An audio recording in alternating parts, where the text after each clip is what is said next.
আমার এই দাড়ি আমার রসুলের ডিজাইন, আমার মাওলার দেওয়া ডিজাইন, তোমারটার লগে তুমি তুলনা করো, আমার চাইতে তুমি বুদ্ধিমান কেমনে বুঝাই দাও আমারে। দাঁড়াও দাঁড়াও বেটা, বলো মিয়া। কোরআনুল কারীমে আছে আল্লাহ তাআলা বলেন, ওয়ালাকাদ খালাকনাকুম সুম্মা সাওয়ারনাকুম, বান্দা আমি তোমাকে বানিয়েছি, আমি তোমাকে সাজিয়েছি। বানাইছে কে?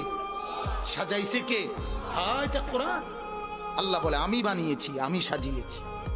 আমার সাজের চাইতে উত্তম সাজ হইতে সিবগাতাল্লাহ, ওয়ামান আহসানু মিনাল্লাহি সিবগা।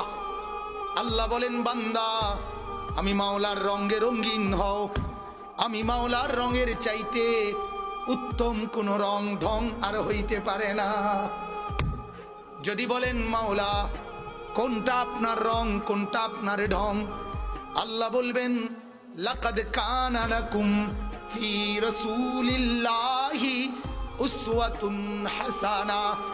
আল্লাহ বলবেন বান্দা ওই যে আমার এক বন্ধু পাঠিয়েছি, যে বন্ধুকে 63 বছর জমিনে রেখেছি, যে বন্ধুকে 23 বছর দিবানিশি তোমাদেরকে দেখিয়েছি, বন্ধুর হাসি, বন্ধুর কান্না, বন্ধুর হাঁটা, বন্ধুর চলা, বন্ধুর আহার, বন্ধুর নিদ্রা, বন্ধুর চলন, বন্ধুর বলন, বন্ধুর আচরণ, বন্ধুর উচ্চারণ, ওইগুলোই হচ্ছে আমি মাওলার রং আর ঢং। সে বন্ধুকে মুহাম্মাদুর রাসূলুল্লাহ সাল্লাল্লাহু আলাইহি ওয়াসাল্লাম। আল্লাহ বলেন বন্ধুকে দেখো, বন্ধুর মতো সাজো, আমি মাওলার মহব্বত পেয়ে যাবা। সুবহানাল্লাহ।